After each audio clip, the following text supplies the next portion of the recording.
महिला अत्याचार प्रकरणात नाशिक कारागृहात असलेल्या भोंदू अशोक खरात याला पुन्हा एकदा शिर्डी पोलिसांनी ताब्यात घेतलेलं आहे।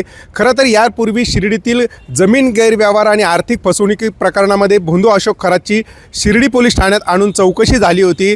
त्यानंतर तो पुन्हा SITच्या ताब्यामध्ये गेला होता। मात्र आता समता पतसंस्थेतील जी 100 बनावट खाती आहे आणि त्यावरून झालेले कोट्यवधींचे जे व्यवहार आहेत, या सगळ्या व्यवहारांची चौकशी करण्यासाठी खरं तर भोंदू खरातला आता शिर्डी पोलिसांनी पुन्हा एकदा ताब्यात घेतलेला आहे।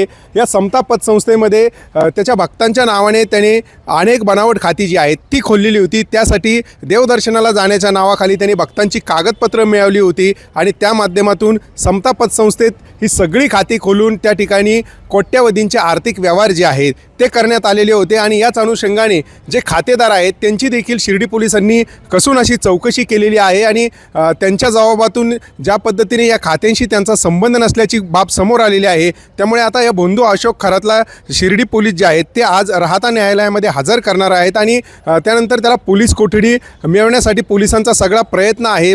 पोलिसांच्या या तपासामध्ये भोंदू अशोक खरात याच्याकडून या सगळ्या पतसंस्थेतील खाते आणि कोट्यवधींच्या व्यवहारासंदर्भात नेमकी काय माहिती समोर येते हे बघणं आता खऱ्या अर्थानं महत्त्वाचं ठरणार आहे। मात्र गेल्या काही दिवसांपासून हा भोंदू जो आहे तो नाशिक कारागृहामध्ये होता। महिला अत्याचार प्रकरणाचा तपास देखील SITचा आता जवळपास पूर्ण झालेला आहे आणि दुसरीकडे आता या भोंदूचे जे आर्थिक व्यवहार आहेत या संदर्भात आता सगळे तपास जे आहे ते सुरू आहे आणि त्याच अनुषंगाने समता पतसंस्थेतील बनावट खात्यांच्या प्रकरणाचा पुढील तपास करण्यासाठी शिर्डी पोलिसांनी त्याला ताब्यात घेतला असून थोड्याच वेळात त्याला राहता न्यायालयात हजर केलं जाणार आहे।